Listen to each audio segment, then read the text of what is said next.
নামাজে অনেক সময় রাকাত ভুলে গেলে করণীয় কি? অনেক সময় 3 রাকাত পড়লাম নাকি 4 রাকাত ঠিক মনে থাকে না।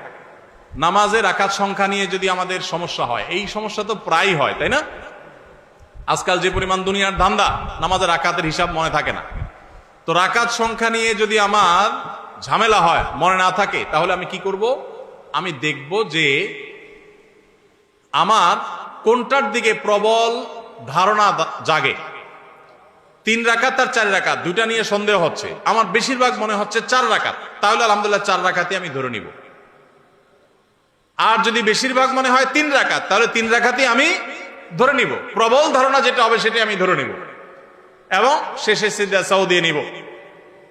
আর যদি আমার 3 এবং 4-এর মাঝখানে আমি দাঁড়ায় থাকি, 50-50, 3-এর দিকেও মন আগায় না, 4-এর দিকেও মন আগায় না, 2-এর দিকেও মন আগায় না, আবার 3-এর দিকেও মন আগায় না, এরকম যদি হয় তাহলে কমটা ধরে নিব।